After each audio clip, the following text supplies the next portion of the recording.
É podcast com informações do São Paulo que você quer, arroba? Então chega mais, esse é o podcast do Tricolor aqui no Globoesporte.com. Vai ser o espaço semanal onde a gente vai conversar sobre o São Paulo, analisar atuações, trazer novidades do mercado, falar sobre o momento e a política do clube e tudo mais que vocês quiserem. Eu sou o Marcelo Azan, setorista e repórter do Globoesporte.com aqui no site, e como estamos desfalcados do nosso titular chinelo, Leandro Canônico, e do nosso outro setorista, Eduardo Rodrigues, convidei reforços de peso para nos ajudar a fazer esse podcast. Ao meu lado e à minha frente, André Hernan, repórter do Grupo Globo, referência da casa. Tudo bem, André? Tudo bem, Razan? Prazer estar aqui ao lado de tantos amigos, tantas feras, e vamos falar muito desse São Paulo, vamos falar do clássico, vamos falar do futuro do São Paulo, o que espera o torcedor são paulino no restante da temporada. Bora? Bora, e temos outro convidado muito importante, muito aclamado pelo povo, convidado surpresa que ninguém esperava, é a minha carta na manga, Marcelo Prado, editor de texto do Grupo Globo, do esporte aqui da Globo, e setorista do São Paulo por muitos e muitos anos, tem muita bagagem, vai agregar bastante pra gente. Tudo bem, Guinho? Oi, Razan, oi, Hernan, Leozinho, é um prazer estar aqui com vocês. Vamos conversar sobre o São Paulo que deu uma melhorada aí, mostrou que pode ter uma luz no fim do túnel aí pra esse brasileiro. Na coordenação de tudo isso que você tá ouvindo, nosso Leozinho Machado Bianchi, o Leon Bianchi. Leozinho, muito obrigado por tudo que você tem feito, cara. Você torna tudo isso possível. Ele é o Léo Bianchi verdadeiro, o outro que é fake. O outro é fake. Vamos começar com informação do São Paulo. Pode cruzar na área, vem por baixo, Pablo!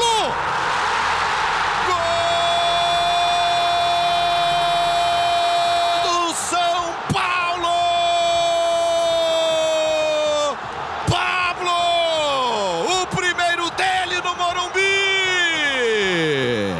Você ouviu aí o gol do Pablo do São Paulo, 1-1 contra o Palmeiras, clássico movimentadíssimo no Morumbi, 1-1. A gente vai começar analisando esse choque rei com o André Hernan, com o Marcelo Prado, começando com a análise desse jogo. Hernan, São Paulo mostrou evolução. Mostrou uma evolução, principalmente no primeiro tempo. O São Paulo, na parada da Copa América, o Cuca batia muito nessa tecla, falava muito assim, o time quando parar vai conseguir ter o ajuste, vai conseguir melhorar a saída de bola, vai conseguir ser um time mais veloz, um time que tem uma transição mais rápida, e de fato a gente viu isso no primeiro tempo, isso agradou muito o torcedor, só que o São Paulo ainda precisa de alguns ajustes, precisa matar o jogo, precisa ter protagonistas, precisa ter aquele jogador que chega, bota a bola debaixo do braço e fala, eu vou resolver.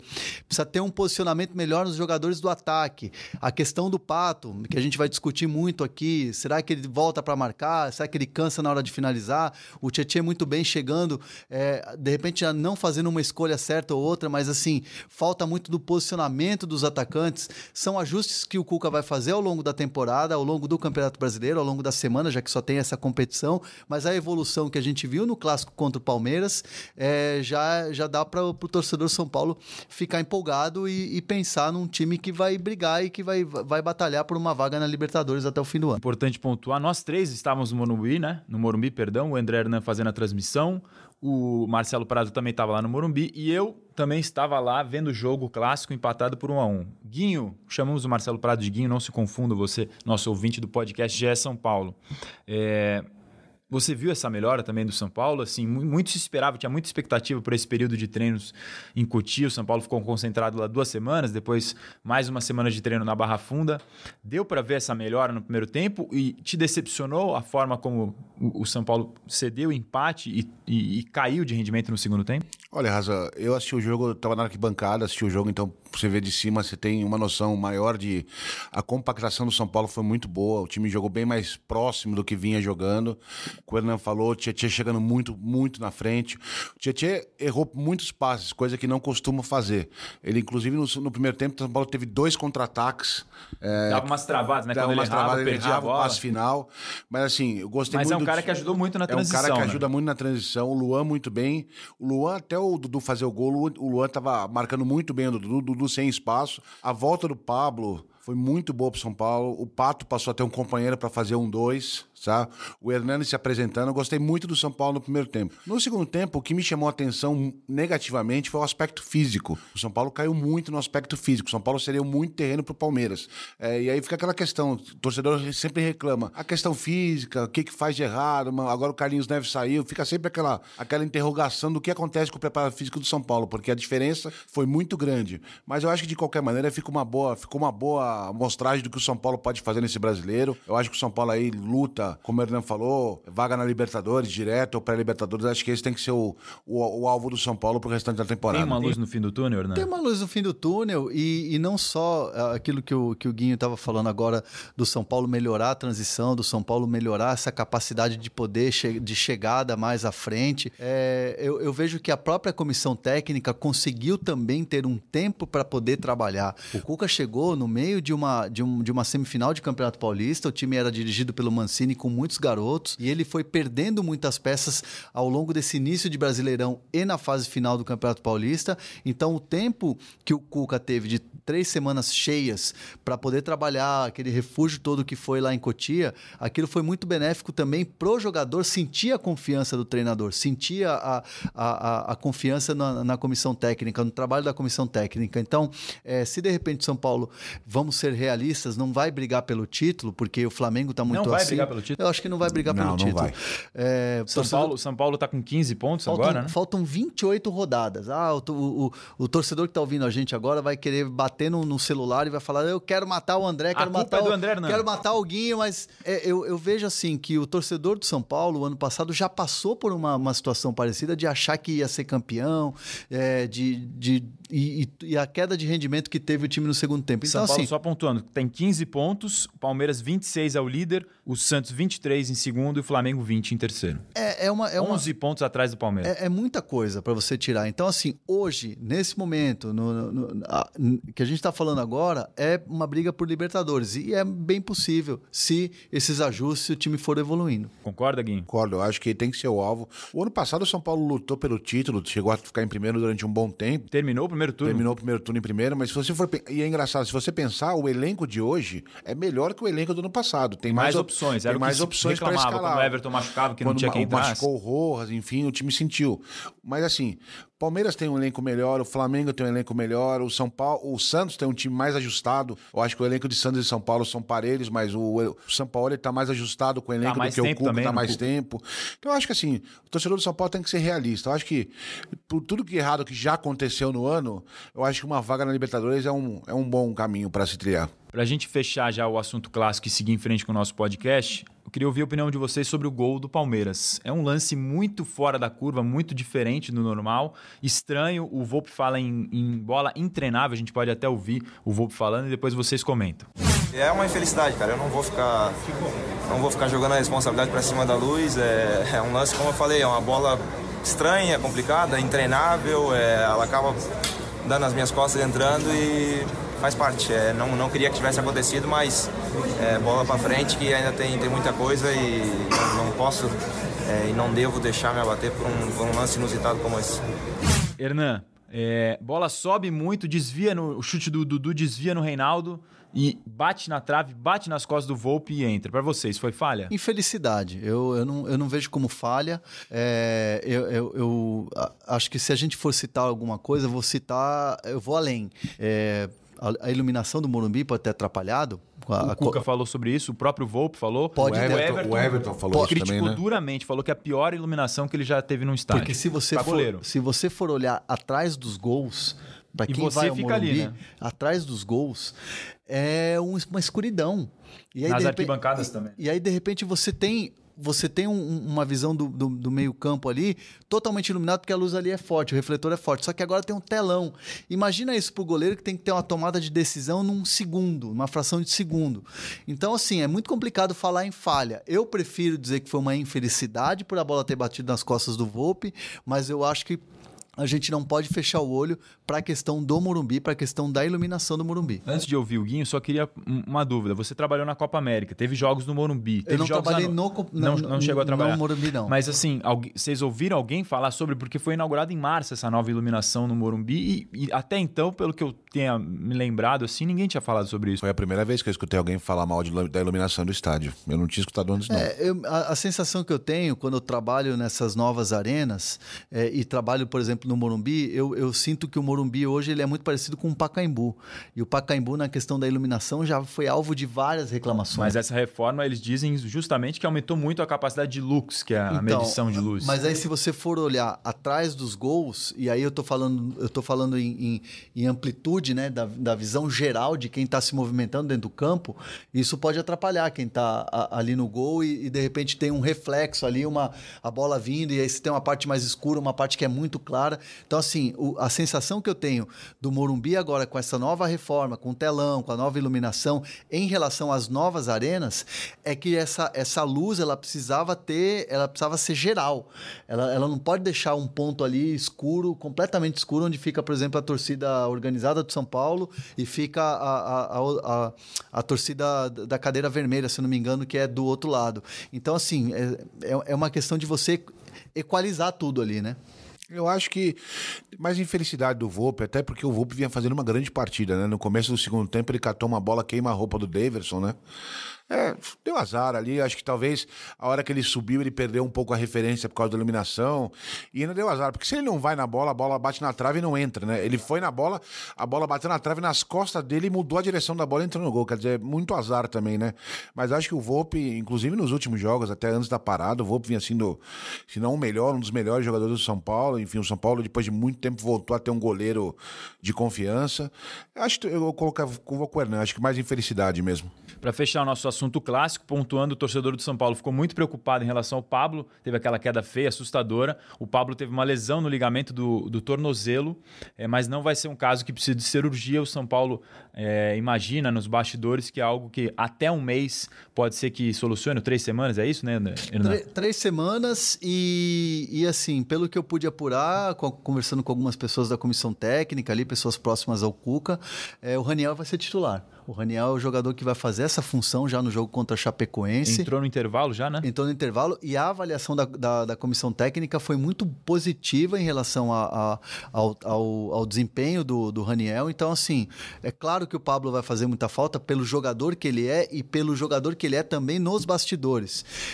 Mas, assim, o Raniel acho que está em boas mãos até a recuperação plena do Pablo. Pablo precisa de uma benzedeira, hein, gente? Nossa. Impressionante que foram as 2 vezes contra o Palmeiras. As 2 vezes contra o Palmeiras, 3 meses fora a primeira vez, agora mais um mês fora. Na semifinal do Paulista e agora de novo fora. Mas... Só para arredondar o clássico, quando a gente tá na arquibancada é legal que você mede a reação do torcedor, né? E disparado, eu queria saber até a opinião de vocês, o jogador mais criticado foi o Reinaldo. Muito mal na marcação, inclusive no segundo tempo, quando o Dudu estava jogando centralizado, sendo muito bem marcado pelo Luan, o Filipão botou o Rafael Veiga no meio, mudou o posicionamento do Dudu, colocou ele na direita. O Reinaldo deve ter sonhado com o Dudu tamanha... Mas aí eu vou fazer uma defesa pro Reinaldo. O Reinaldo é um jogador que vai muito à frente, ele teve aquele lance que o Everton, ele poderia ter feito o gol da vitória, o Everton fez uma defesaça, mas o que atrapalha, e isso eu relatei na transmissão, o Reinaldo várias vezes foi no pato para ajudar na recomposição. Tem isso também. Porque o Marcos Rocha é um cara que sobe muito e daquele lado estava caindo o Gustavo Scarpa. Então, assim, o Reinaldo ficou sozinho na marcação. E o Pato voltando para marcar, que é algo que historicamente não é do Pato, não é característica do Pato, ele voltar para marcar, ele voltava e quando chegava lá na frente ele cansava, a sensação que eu tinha. Então, assim, é claro que o Reinaldo não vive um grande momento, mas também especificamente nesse clássico, ele sofreu a beça com o fato de não ter uma ajuda ali na hora da recomposição. Isso é uma coisa vale a pena, até uma boa discussão, vale a pena ter o Pato, você tem a qualidade técnica do Pato, mas o Pato não volta para recompor, aí você sobrecarrega o Reinaldo, ou então ele volta para marcar quando chega e tá sem perna para chutar, quer dizer, uma questão... Não era um jogador que o Cuca pediu, mas aceitou pela diretoria. Assim, se você tem um esquema de jogo como esse do São Paulo, que você tem jogadores que precisam voltar, o Antony volta para marcar o lateral, ele ajuda lá o Hudson. você tem que ter um jogador com essa mesma característica do outro lado, não é o Pato. Não é o Pato. Então, assim, só que o Pato é o jogador que estava acostumado a jogar aberto pela ponta esquerda e um jogador que não vinha recompor, porque sempre tinha um volante nos times que ele jogou bem, sempre tinha um volante que ajudava ali na marcação. No São Paulo, a ideia do Cuca, inclusive, não é de ter um volante de marcação, aquele primeiro volante como está fazendo a função do Luan. A ideia do Cuca para frente é ter o Tietê de primeiro volante e o Lisieiro como segundo cara de meio campo para o time ter rapidez e fluidez na saída de bola. Então, assim, obrigatoriamente, o cara da ponta vai ter que voltar para marcar. E esse cara não é o Alexandre Pato. Fechando, então, nossa análise do clássico, agora ouçam essa entrevista. Ô, Hernandes, não que você não tenha feito bons jogos desde que você chegou, mas estando bem fisicamente, com essa parada da Copa América, se sentindo melhor, dá para dizer que você, enfim, reestreou pelo São Paulo hoje?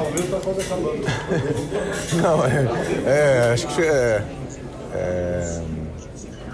acho que é um pouco exagerado, pois já consegui fazer 3 gols. Foram gols importantes que deram pontos para o São Paulo, então acho que não. Mas com condições de realmente sentir-se bem, porque eu falo que quando eu estou despreparado, mal condicionado, sou um jogador comum, não consigo fazer a diferença. Mas eu bem treinado, eu consigo ajudar a equipe a fazer a diferença. Então, acho que chegou o momento e estou feliz por isso e espero que nesse segundo semestre aí eu consiga ajudar mais. Pergunta importante, pertinente para o Hernanes, não são irmãos. E aí, o que a gente pode esperar desse Hernanes? Me pareceu bem melhor já para o segundo semestre. O que a gente pode esperar dele? A risadinha que ele dá na resposta, assim, me chamou a atenção, assim, ele ficou incomodado um pouco, porque a gente sempre fala do Hernanes no recomeço, na questão física e tal.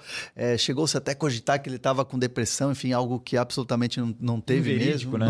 Não era verdade. De maneira alguma. Mas assim, o Hernanes, eu sinto que ele se incomoda por ele não atingir o nível ainda. E o fato da gente esperar muito do Hernanes, que depende muito dessa questão física, faz dele querer forçar até o tempo. Ele precisa de mais tempo para ser aquele Hernanes que a gente se acostumou. Então, o fato de ter essa ansiedade de quem cobra o time, principalmente do torcedor, faz ele acelerar o processo e ele também criar uma certa ansiedade. A gente viu um Hernanes muito melhor no Clássico, muito melhor nessa última partida, mas ele ainda precisa de evolução, né? Mas ainda longe do Hernanes de 2017, né? Por exemplo. Que ficou na memória afetiva do torcedor. Ficou na memória do cara que chegou e salvou o time do rebaixamento, né? Eu acho que o Hernanes é um cara que, sem dúvida, vai acrescentar muito, melhorou, o Hernan falou, melhorou muito, mas ainda falta para chegar no nível que todo mundo espera. Eu até, na minha opinião, por essa dúvida sobre o Hernanes, eu não teria dispensado o Nenê. Eu acho que o Nenê tinha só mais 5 meses de contrato. Aí você precisa ver uma questão. Eu discordo. Precisa ver uma questão de ganhar muito ou não, se o grupo era bem quisto pelo grupo ou não, o Cuca, enfim. Mas eu acho que era um cara que podia, por 5 meses ali, deixar e manter e continuar. O Guinho, então, me deu o gancho para o nosso próximo tema, é o vai e vem do GE São Paulo. Vamos falar, então, atualizando as informações de mercado da bola. Deixa eu só trazer um bastidor do que o Guinho estava falando agora sobre o Nenê, e eu até não concordo com ele da manutenção do Nenê. Acho que é um jogador caro, um jogador que já não estava desgastado, já não tinha mais o que fazer no São Paulo, enfim, já não tinha mais moral com a torcida. A ideia da comissão técnica, quando Everton Cardoso, cabeça de Minecraft, para quem gosta, o Everton Cardoso, o Evinho, é chamado assim no elenco de São Paulo, quando se recuperar, quando tiver pleno, a ideia da comissão técnica... Depois que ele passar na benzedeira também. Depois de passar na benzedeira, a ideia da comissão técnica não é usá-lo aberto pela ponta. Ele vai ser um meia. Ele vai ser um cara que vai brigar por posição com o Hernanes. Então, aí você já tem o cara ali, entre aspas, o camisa 10, e eu vejo como acertada essa ideia da comissão técnica de ter o Everton nessa posição. O Guinho levantou o gancho pra gente. O Nenê, no episódio 1 do nosso podcast, a gente informou sobre a situação dele, tá fechado com o Fluminense, já assinou até dezembro de 2020, rescindiu com o São Paulo, que calcula uma economia de aproximadamente 3 milhões de reais em salários até o final do ano. O Antony também recebeu proposta, mas o São Paulo recusou de 20 milhões de euros. O clube é o Manchester City, seria uma composição, uma parceria com o Sporting de Portugal. O São Paulo já recusou, só quer pela multa, que é de 50 milhões de euros. E o São Paulo conversa para renovar com o Antony, mas uma renovação não com aumento de tempo de contrato, só para dar um aumento salarial para valorizar o patamar que ele atingiu desde que ele subiu, o jogador disparado que mais evoluiu daqueles que subiram de Cotia. Fechando a nossa parte de mercado, São Paulo ainda busca mais alguém, Hernan? Busca. O São Paulo quer um lateral direito, não chegou a um acordo com o Adriano pelos valores, né? O valor de salário era muito alto, uma equação que não deu muito certo. A diretoria, nos bastidores do clube, diz que se uma contratação para o São Paulo fechar uma contratação tem que ser um jogador pagando um salário dentro do teto. Talvez aquela oportunidade de mercado. Uma oportunidade de mercado. Que chegue com um contrato já no fim. Por outro lado, a comissão técnica entende que é um jogador necessário na lateral direita, é uma posição que está precisando muito e precisa ter um jogador da posição. O Hudson está jogando improvisado e que tem que fazer um esforçozinho ali, aqui, apertar ali uma torneira ali, abrir uma outra ali, para você ter um lateral competitivo, para você trilhar um caminho no restante da temporada. Pelo menos esse é o pensamento da comissão técnica. O São Paulo não pode errar de novo, né? Porque já errou com o Bruno Pérez, que custa aí, se eu estiver enganado, vocês me corrigem, uns 400 pau por mês.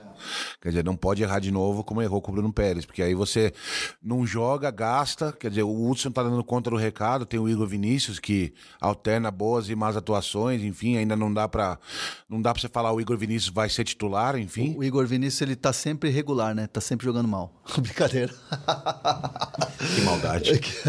O Igor Vinícius é um jogador que... A acidez de André Hernan. É um jogador que... tem gente dentro da direção e até já me contaram que o presidente Leco gosta muito do Igor Vinícius, aposta muito, só que aí tem que dar tempo pro jogador, e aí você não pode jogar ele numa fogueira. Aliás, ele já foi testado em algumas fogueiras e não respondeu. É um jogador que tem qualidade, é um jogador que é raro, porque hoje em dia a gente vê os laterais assim no Brasil, não tem essa característica tão de atacar como tem o Igor Vinícius. É um jogador jovem, é um jogador que ainda precisa adquirir um pouco mais de experiência, precisa ter mais tranquilidade, mais confiança, mas jogar agora na fogueira eu acho que é uma coisa errada. Então, vejo que o São Paulo tem que ir ao mercado mesmo e contratar esse jogador que o Cuca está pedindo. E é difícil achar essa peça, né? O lateral direito está em extinção hoje, né? É raro, né? Por exemplo, você tem um Corinthians que tem um Fagner, que para mim é unanimidade, uma unanimidade. Você tem o Marcos Rocha e Mike, que são jogadores que o Palmeiras contratou a peso de ouro porque tem grana para pagar. Por isso que o São Paulo queria tanto o Vitor Ferraz, né? O Vitor Ferraz é um cara que o São Paulo não abre mão lá no Santos. Ele tem capitão do time, tem muita moral. Tem o Guga, né? Que era do Avaí, tá no Atlético Mineiro. É um jogador que ainda está buscando um espaço. Eu vejo ele acima do Igor Vinícius. Então, assim, no Brasil é muito difícil a gente ver um bom lateral direito. Então, o São Paulo acho que poderia olhar o mercado sul-americano, de repente olhar com bons olhos o mercado sul-americano para trazer um jogador da posição. E um jogador, como gostava de falar Paton Balsa, de hierarquia. Bom, fechamos mais uma análise agora de mercado, já demos as informações para vocês e agora vamos registrar perguntas que vocês mandaram pela hashtag GS São Paulo. Vamos lá, pergunta do diário, @diario_SPFC. Vocês respondem, André Hernan, Marcelo Prado, nosso editor de texto, repórter do Grupo Globo. O São Paulo tem bons jogadores individualmente, mas por que vocês acham que não funcionam como um time? A pergunta do diário_SPFC. Olha, Diário, eu acho que assim, cara, a gente tem que falar do São Paulo em etapas, né? O São Paulo que vinha até a parada da Copa era um São Paulo lento, sem ação, enfim, sem criatividade. Houve uma melhora muito grande. O primeiro tempo do São Paulo foi muito bom contra o Palmeiras. A gente não viu o São Paulo jogar desse jeito faz muito tempo. É claro que no segundo tempo teve, como eu falei, teve a queda física e tal, mas assim, pra frente é promissor. Eu acho que o São Paulo vai crescer de produção, até porque você tem mais opções de elenco. O Everton daqui a pouco volta, quer dizer, você vai... O Rojas volta, o Lisieiro volta. Quer dizer, com isso o Cuca vai ter cada vez mais opções para escalar o time que ele considera ideal. Eu acho que o São Paulo vai melhorar, vai crescer de rendimento. Eu acho que o São Paulo tem, como o amigo falou na pergunta, o Diário, eu acho que o São Paulo tem boas peças na questão individual. O coletivo é uma questão de tempo. E esse coletivo começou, entre aspas, do zero agora nessa parada da Copa América. Que é o que o Cuca falava, pode me cobrar a partir do segundo semestre, depois de eu ter tido esse tempo. O que falta ao São Paulo, jogador protagonista. Falta ao São Paulo jogador de decisão. Falta ao São Paulo quando você tá num clássico contra um Palmeiras que é gigante e tá liderando o campeonato e você tá com o jogo na mão, 1-0, finalizar o jogo, matar o jogo, fazer 2-0. Aquele jogador que chama a responsabilidade, bate a mão no peito e fala, agora é comigo. O São Paulo não tem esse jogador ainda. Foi exatamente o que eu falei no intervalo do jogo do Palmeiras. Eu falei, o São Paulo perdeu a chance de matar o jogo contra o Palmeiras. São jogadores de decisão, por exemplo, um Volpi que foi uma infelicidade, estava fazendo um grande jogo, mas assim, são situações que acontecem na partida que o anímico do time, assim, vai para baixo, né? O time, o psicológico do time vai para baixo. Tomou um gol, não sabia o que fazer, ficou desesperado. E aí o Cuca, e eu vou discordar um pouco do Guinho, eu acho que o Cuca não tem essas opções no banco boas. Eu acho que tem. Eu acho que não tem, porque assim, você tira o Hernandes que cansou no segundo tempo, você vai colocar quem? O Igor Vinícius? O Igor Vinícius não está pronto. O Igor Gomes não está pronto. O Igor Gomes mas não foi bem no mata-mata do Paulista. Mas é um jogo. Mas é um jogo. Daí que e aí depois caiu de Por isso que eu não teria mandado o Nenê embora. Eu acho que o Nenê seria uma boa opção. Então você não tem essas peças, mas aí vai muito também da vontade do treinador. Quando todo mundo do DM voltar, eu acho que tem muitas opções no São Paulo. Eu entendi o que você quer dizer. Aí vão voltar sem ritmo, Eu entendi o que você quer dizer. Por exemplo, no Palmeiras, no segundo tempo entrou o William Cebolinha, entrou o Rafael Veiga. É isso que você quer dizer? É jogador ali, entendeu? É opção mais baixa. Mas aí o São Paulo realmente não tem. No mínimo do mesmo nível do cara que saiu. É isso. Eu entendi o que você quer dizer. Aí o Felipão vai para a entrevista coletiva depois do jogo contra o Internacional, que ele ganhou e o primeiro jogo da Copa do Brasil, lá das quartas, e aí ele fala, contra o Clássico eu vou fazer 6 mudanças. O cara fica tranquilo, porque ele sabe que ele vai tirar o A e o B vai ser do mesmo nível do A, entendeu? Então o São Paulo não tem essas opções, o São Paulo não tem esse elenco, essa força, e pior, não tem esse cara de decisão, não tem aquele cara que vai chegar e vai bater no peito e vai falar, agora é comigo. A pergunta agora do @Antônio Ricardo, vocês já responderam durante o nosso podcast. Ele perguntou sobre se o São Paulo, só com uma competição no ano, poderia brigar por título ou se dá satisfeito com vaga na Libertadores. Vocês já falaram, vaga na Libertadores. Obrigado ao Antônio Ricardo pela pergunta. Pergunta do Thiago 88 SPFC.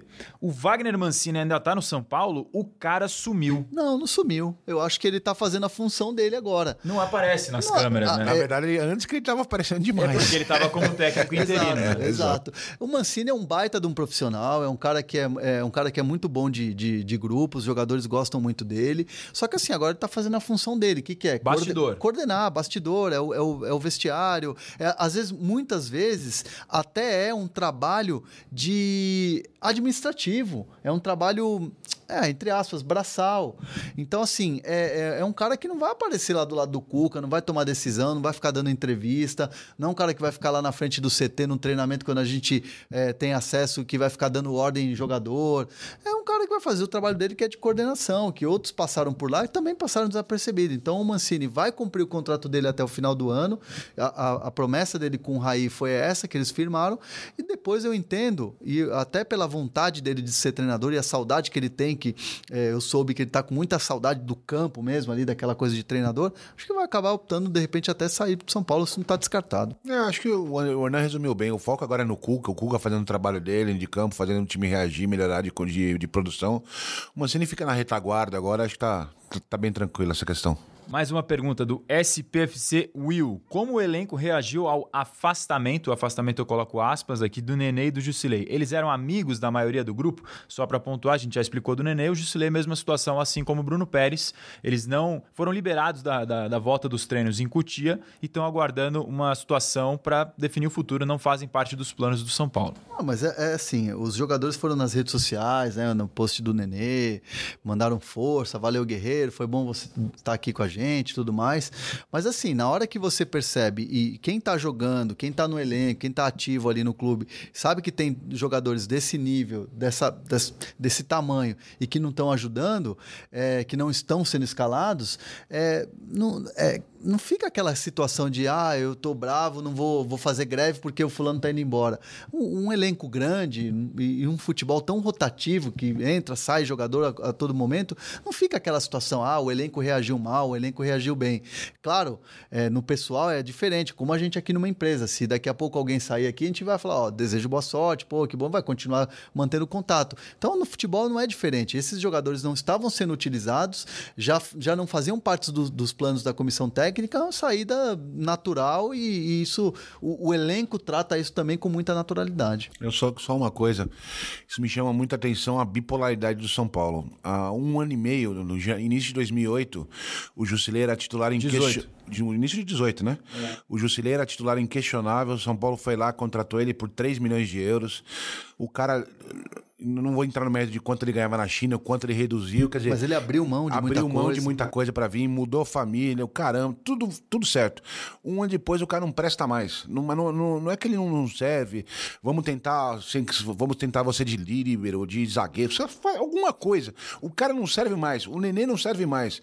O Bruno Pérez, você traz, daqui a 6 meses ele não serve mais. Não, o Bruno Pérez, quando chegou, né, Guinha, a gente ouvia muito nos bastidores do São Paulo, não, é um cara que vem pra elevar o nível do vestiário do São Paulo, porque é um cara de Europa. Não dá pra entender isso. Por que contrata tanto e depois de contrata, daqui a pouco muda elenco. Contrata, daqui a pouco muda elenco. Contrata, muda elenco. Isso precisa acabar. O São Paulo só vai conseguir reencontrar o seu caminho a hora que tiver um planejamento. O planejamento começa e o planejamento termina.